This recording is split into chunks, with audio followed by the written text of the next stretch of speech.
Ryan. I'm Jamin, and this edition of the Pulse is going to give you our TNA Turning Point 2012 review. Just getting off the air with the pay-per-view. I don't know really what to say about this show. There's kind of some things here and there that were, pretty solid, and there was some things here and there that really weren't at all. As Ryan's going to mention, it's kind of a mixed bag you kind of get with it here, and it's kind of whatever you kind of take out of it. If you like some things here and there, it was what it was, but really it definitely wasn't anything really too great, and it wasn't anything, absolutely terrible. It was just kind of in the middle there, whatever you want to kind of take it. But we're going to run down this card for you. First matchup, we have the no DQ match for the TNA Television Championship featuring champion Mojo going up against Magnus. Yeah, this was great. They did a great job with this opening match here, put a lot of effort into it. Loving Joe's new attire. Good God, could not care less for that shit he had on, the fucking silver and the gold or whatever the hell it was. I don't even give a shit. Back to Nation of Violence. It was terrible. Yeah, the new gear he's got looks pretty good. Matches kind of the belt. Makes me think he's going to hold it for a while. Pretty awesome there. After these two working together for a while, it kind of seems like they're building some chemistry. I think they can continue to have more and more matches and make them better and better. This was probably by far the best match that they've ever had against each other, I think. One of the better matches of the night, and put on a really good show here. A lot of great spots and different things here. Joe pulling out the twist and planche. He hasn't done that in years. So good match here. Not a lot of no DQ type spots. Maybe a couple chair spots here and there, but it really didn't have a lot of that element. It just was kind of there instead of it just being another Joe versus Magnus match. But overall, good quality undercard match. I would have loved to have even seen it up higher because of how good it was, but good TV title match. This is kind of where our kind of mixed bag started off and really kind of tricked us. Where we thought, this could be some good stuff heading on because we really needed the undercard to really overperform to what we thought the top of the card was going to be, which was some really solid stuff. This one really showed up, and like I said, I think it could have been a 1-2 sneak up on a lot of people and be something special. As I said, Magnus is getting a lot more chemistry with Joe in there, and Joe just looking tremendous, obviously, and a really hot start to this. And there was really no dull points in any point of this match. It was something that mattered at every point in this matchup, and just a really great start. A lot of stuff that we've seen in TNA's past, their starts to their pay-per-views. This was a tremendous one, and one that I can remember off the top of memory that I could think of that one really started a pay-per-view. This one was up there as one of the best ones of the year, I think, as an opener. Really good stuff there, and Samoa Joe retaining the television championship in that matchup. Next matchup, we had the Knockouts Tag Champions. As I said, they're still around. ODB and Eric Young going up against the Knockouts Champion Tara and Jessie. This was garbage. So I'll just talk about Taryn Terrell. She had a really short pants on. Short shorts. Yep. She stole them out of, obviously, Shawn Michaels, just, early 2000s, just referee bag when he came in and refereed a bunch of random matches. SmackDown for SmackDown. Yep, he stole that one, or she stole that from Shawn. She got some of those trunks. I don't think trunks, just shorts. She looked tremendous, as usual, and somebody got the match. Who won this match? I believe they retained. It wasn't a tag title match. Oh, it wasn't. That's how much we don't even know. It wasn't even for the TNA knockout, whatever the fuck it's called. Oh, it was just a match. Yeah. It was just a match. I think ODB and Eric Young ended up getting the win. They did. They got the win in this. It was what you would expect. A little bit of comedy from Eric Young and ODB, kind of some random nonsense. You know what? As much shit as we give Jesse, the dude has the look. He doesn't. His gear. Doesn't he just look like he just went into just Miz's closet and just stole his ring gear? It looks like it. He has the right gear. He has the right look. He just needs to get the right gimmick. I think he needs to get away from the douchey big guy. Yeah. I think Miz kind of did that with reality. He moved away and kind of created his own persona. True. This guy needs to be able to cut promos because I think he has the right look for a wrestler, and he has the gear and everything. I want to like him, but I just when you portray him as a massive douche, it's hard to douche, You just get douche. Are you New Yorker? He's just a douche. It's like a douche. How did you make it through Sandy? Was it all right? Did it just totally devastate your region up there? Was it all right? Is your family okay? Pimp smack that. Is it okay up there? Is it? That was Mexican. That was not. I can't do accents. Weird. I can't. Bad at just impersonations. I know. ODB and Eric Young retained the Knockouts Tag Titles by not defending the Knockouts Tag Titles, so they're still Knockout Tag Champions. There you go there. Next matchup, we had the X Division title line with champion Rob Van Don't Give a Shit goes up against Joey Ryan.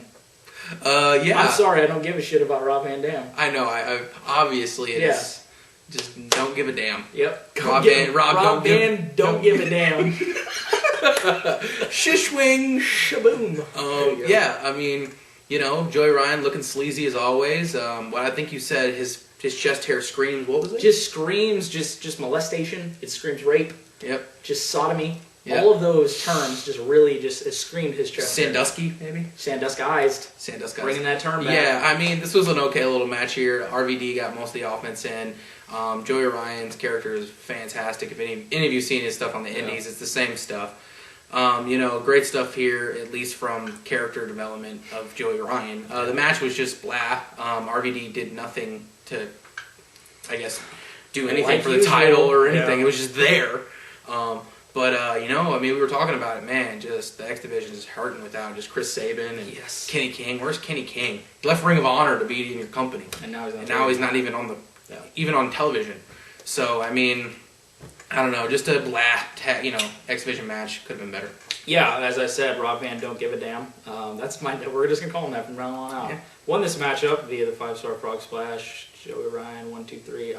So made no sense because, as I said, it makes no sense to keep telling Rob Van Dam. No one gives a shit. It's just to just throw him on him to throw it on him kind of thing. They had Matt Morgan come out and hit the carbon footprint on Rob Van Dam after the matchup. I don't know what the hell I don't even know what Matt Morgan's doing. As I said, he just boils concrete in his esophagus and just, that's what he does during the day. And then he comes out, wears just tap out and affliction t-shirts, kicks people in the face, and grows some more beard. I mean, Matt Morgan in just a nutshell. His wrists are looking frosty. They're looking icy. See his wrist? No, I didn't. Just a probably $2,000 watch on. Easily $2,000. I'm gonna go $2,500. Oof, that's a close. Up there. So Rob Van Dam retaining the X title in that matchup, and Joey Ryan not winning it like I wanted to see. Probably Ryan wanted to see as well. Made a lot of sense. But Rob Van Dam, don't give a shit. Still your X Division champion. Next matchup, I'll just give it to you. We got Joseph Park going up against Doc. Joseph Park against Doc. Do we want to get into just the Doc shit? Because he wasn't here for the preview. He didn't get to just say his things about Doc. So we'll let Ryan give you his input about Doc. The only thing I get out of Aces and Eights now is just like I feel like just every time a member of Aces and Eights comes out, they have that side back area where they just come through the hallway. Yep. I just feel like it's just like we're instantly like walking into like a bachelor at party. And like just the dude shows up and like my bike broke down outside. You think you ladies could help me? I'm willing to do something if you help me fix my bike. Like, and I just get like gay man strippers also. Like I just get gay biker strippers. I think I'm gonna go with Dog. I'm gonna call him Dog instead of Doc. Okay. The Doctor of Chaos. That's spot on. Oof. Wordplay right there is just immense. But yeah, I mean, pretty much nothing. Yeah. I wanted to get back to the Doc because there was something I forgot from the preview. With the name Director of Chaos. Yes. Director of Chaos. Instantly you got to think of just some shitty, just character, maybe just a shitty superhero character. I think like Ghost Rider. Yeah, no joke. I just think he was part of the scene in Mystery Men where they were just coming up and trying to recruit superheroes. Yeah. I mean, we had Dane Cook's Waffler. We got to see that. Yep. Golden Crispy, Bad Guys Are History. We did not get to see Director of Chaos, and I think it was on the deleted scenes. It might have been. Blu-ray version. I honestly think his superpower was just for the glare. He just blinded people from his bald head. So it directed the chaos, averted the chaos. Just blind, bald, just no chaos. Shining chaos. No chaos. Okay. Yeah. I'd like to see someone chaos theory him. Damn it. Good. I mean, I don't mind Luke Gallows. Doc, kind of a dick. Yeah. So you just Doc dick. Doc is a dick. Somebody won that match. Who won? Doc with a choke slam. Yep. He directed that choke slam, chaosed it down to the ground. Oh, Jesus. Next match up. We have the TNA tag titles on the line when champions Chavo Guerrero and Hernandez, Los Stereotypicos. I got it right this time, asses. Going up against the Fallen Ninja, Christopher Daniels and Kaz. This was, it could have been better. Obviously, Chavo and Hernandez just looked like a fucking monster in this match. They're really, like they did in TNA's past, obviously with LAX and the stuff he's done in the past. They just make him what he is, which is a fucking monster. I mean, they just destroyed Kaz. I mean, as we said, Kaz just one of the most unique sellers just in the business. Yeah. It's like he is getting his soul ripped out of his body. Just Mortal Kombat style. Your soul is mine. Or just out of it, a dude. scorpion just ripping his sternum out. It's like a ghost in a vacuum cleaner. Just one of the two. Oh my god, Casper? Not so friendly Kaz. Yeah. Ghost. Not so friendly Casper. That is improv, ladies and gentlemen. Son of a bitch, we're good.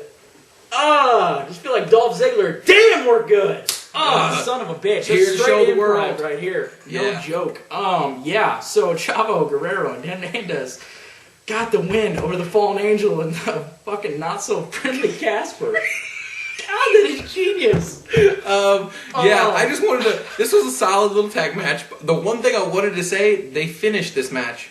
Gonna go pull out my Spanish 2 junior year 64% passing grade. I got like 76. Did you? Yeah, legit. In my Spanish class, they won with a Device El Dumo. Oh my god. That's where it's at. You said that during the show. Device El Dumo. That's what we're calling it. Crossbody. Dumo. But this was an okay little tag match. Nothing special, but it wasn't bad. It just didn't escalate quickly. And I think there's a lot of matches on this card where it just a little bit more to it, and it would have got to the point that we were thinking a lot of these matches could have got to. But nonetheless, God, that was some fucking fun right there. Next match up, in the number one contenders triple threat match for the TNA World Title match at Final Resolution, and the loser, whoever gets pinned in this match, will not receive a fucking TNA World Title shot until next year's Bound for Glory.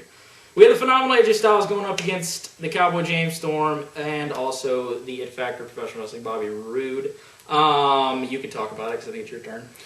Yeah, good little triple threat here. They had a lot of great spots here. They worked together well. All these guys have some sort of chemistry together. It really kind of scared us. James Storm, got the win over AJ here, and AJ is not allowed to have a title shot until next year, Bound for Glory. I don't know. It kind of scares us. That makes us think that AJ may take some time off, or I don't know what the plan is to do with him. I know that he hasn't been around the main event scene for a while, so I think that whole Jeff Hardy storyline where you're building and building and building until you get to this point, and where he's redeeming himself. I think if they try to build toward AJ Styles for next Bound for Glory, getting to that spot, it would be a really epic moment. Yes. It almost seems like that might be what they would do, but TNA likes to do this thing called forgetting storylines. Yeah. So they may 4 months down the road. We'll completely forget AJ Styles. They'll probably have AJ getting a title shot at Lockdown or something. They would just totally forget it. I'm sure that's what'll happen. But obviously, it was a good triple threat. This is one of those mixed bag. This is like the first match on the show. It was a good match on the show. Could have done a little bit more, but it was still really good and overall enjoyable.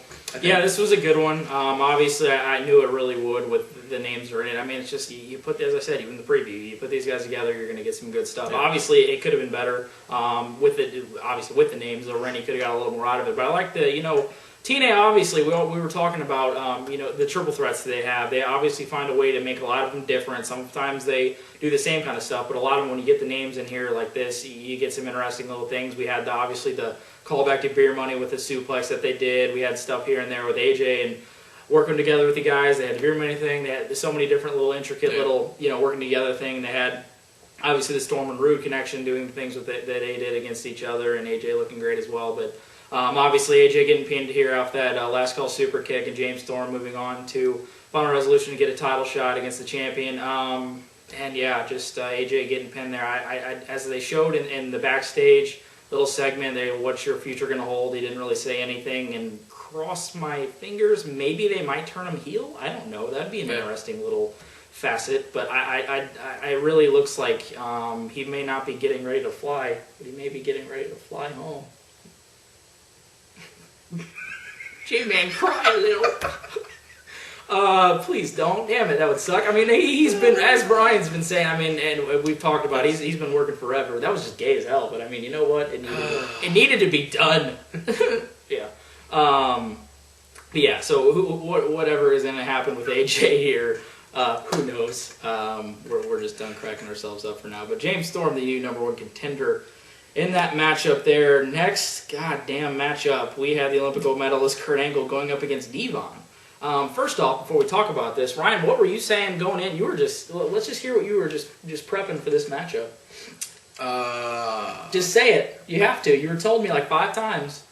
I really felt like this was going to be a good match, and I was wrong. I think the word just came out of his mouth and then it just shoved right back in. He had to eat that shit. I ate my own vomit. I've told you guys a million times, TNA fans that are Yvonne fans. But why? What is there a piece of your brain that is just dysfunctioned? Because I don't understand the fans of TNA that are just fucking behind Yvonne, and then they get him to this point to where he's now a spokesperson for their biggest faction they got going right now, and the storyline they have going in TNA, and then you have him in this obviously kind of high-profile match. It's sub-main on your fucking pay-per-view. He did not deliver at all. Did not deliver, and just looked like just shit. Absolute shit. And Ryan said it. You just had Yvonne in there. He's a tag team guy. He can't be in there as a singles guy at all. He does not fit. There was just botched shit in this, and it just everything in this. Kurt Angle is just, as I said in the preview, was not meant to be in this match. I think it made a lot more sense, as I said, throwing him in that triple threat, making it a 4-way maybe. And Bully Ray and Yvonne could have made something out of this. I don't think Kurt Angle and the style of Yvonne, Kurt Angle could pull shit out of anything, but it's just that the things don't flow well together, and that just was not a good idea. But Kurt Angle got the win, escaped from aces and eights in this matchup. Yeah, I mean, I was really just hoping that Angle could pull a little something out of Yvonne here. It just nothing happened here. I mean, it was just a impact match. Aces and eights came out there and was around the ringside. At least if they would have revealed Wes Briscoe or something, and they would have done something along those lines, like some storyline development. There was just no storyline development here. The guys in this match did nothing. I mean, it did nothing for any storyline. It just got Kurt Angle a win that he didn't need or even matter. And I guess they did the storyline where he threw the dart and it landed on him. But it did nothing. The match, the feud with this Kurt Angle and Yvonne is done. Yeah. God forbid. Hopefully it is.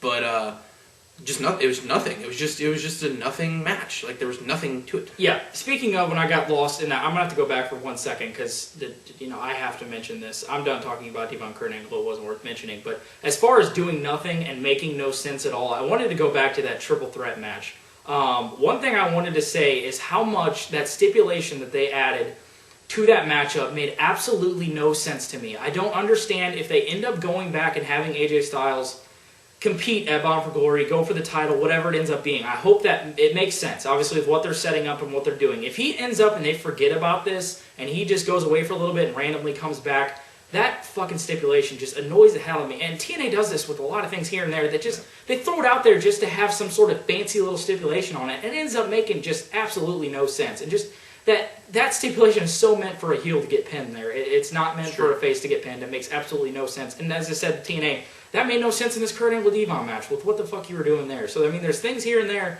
that TNA has been doing absolutely great. And then there's things when they just stub their toe and they go back to what they were doing a year ago and make absolutely no fucking sense. There was parts of this card where they made absolutely no fucking sense. And we saw it there in the triple threat. We saw it there in the Angle Yvonne matchup. I don't know what the fuck they were thinking there. But next matchup, we have the main event. It was a ladder match for the TNA World Championship featuring champion Jeff Hardy going up against Austin Aries. I was really looking forward to this. So me and Ryan were both. Obviously, they set this up. And really, with the preview video that they showed, set this up just massively. They had the whole Aries Hardy 2, the ladder match for the title and everything. And I really liking the progression of how this feud is really going. Because obviously, it had the just complete opposites. Because Jeff Hardy is nothing like Austin Aries, and Austin Aries is nothing like Jeff Hardy. You got two completely different styles and characters and just humans, really. They're just completely different in all aspects. And going into what is Jeff Hardy's natural suit, being in that ladder match, and as I said, Austin Aries can mold it into anything. And this kind of at the beginning was kind of sketchy, and then it the spots kind of organized a little bit here and there, and it still didn't turn out to be the greatest thing ever, but it turned out to be a really quality ladder match. A lot of just nasty spots in this. We had the spot where he kind of did the body slam, or the body, what the fuck is it called? Where he vaulted the ladder. He just over. fell off a ladder. Fell off a ladder and kind of smashed onto him. Like, did a splash. Yeah, they did the jump over the top with Aries. A lot of interesting ladder spots with ladders that just should not have been used. We were saying that they were going to have to call Paul Hogan to go down to Home Depot and get some more ladders because they were running out of ladders. Just got Baby Hebner. Yep. Yep. Yep. Hogan's on his way. Okay. All right, we got Hope. All right, he's going to the deep. Yep. Okay. All right, we're good. Yep. He'll be back in like Almost 10 or 15. We'll be good. And then we just had that nasty spot at the end. We'll get to that. Hold on a second. We had the titles lifted up. Obviously, Aries moving the titles up, which is an interesting little spot there. And then we had that fucking twist of fate spot on that ladder, which it looked like Ryan saw Aries mouth the words that he thought he broke his arm, and we all just gasped for a second. We're like, oh God, please no. But it looked like he got carried off and it might be all right. But just an absolutely nasty spot there, and Jeff Hardy going up and capturing back his TNA World Championship in a pretty intriguing little ladder match here. Yeah, I mean, this was a solid ladder match. There were some good spots. There were some sloppy spots. Yeah. Nothing that was really too bad to where you were just like, yeah. It makes you just be like, oh God. As we said, it wasn't that Anderson Hardy ladder match. Last year. Oh my God. Jesus. But yeah, I mean, there's some great spots in this. Definitely the twist of fate spot at the end was one of the better spots I've seen this year on a pay-per-view. A really good spot out of that. The one thing I got out of this is just Aries just does not give a shit about Jeff Hardy. No. Just threw him around and just threw him onto ladders, just pushed him off ladders. Just ragdolled his ass. Just Jeff Hardy looked like he just got hit by a bus. It was hilarious. Beautiful, actually. Yeah. It was beautiful. Yeah. Beautiful. But interesting, and it was solid. Like I said, I mean, you can't expect. I don't think Jeff Hardy can pull ladder matches like he used to anymore. I think his body's so wrecked, and I think Aries doesn't want to kill himself. Yeah. So they put on a solid ladder match here, and it wasn't definitely the best. I think their match at Bound 4 was probably better than this, but this was a good main event, and I think it wasn't. I don't know. I keep saying I don't want to think it's bad, but I don't want to think it's good either. But I don't want to say it's in the middle. I kind of just don't give a fuck. You know what I'm saying? I'm just kidding. It was all right. It was all right. If you're fans of ladder matches, fans of Jeff Hardy, you're gonna like this. Austin Aries is the shit. Check it out. There you go. And it'll be interesting to see what happens going into Final Resolution next year. Obviously, setting up for the Jeff Hardy James Storm matchup there, which I'm sure a lot of people are looking forward to, and it should be pretty interesting stuff going on in Final Resolution next month. This will now wrap up our TNA Turning Point 2012 review from my partner Ryan. I'm J-Man, and thank you for watching another edition of Pro Wrestling Pulse, the Pulse. Professional Wrestling World.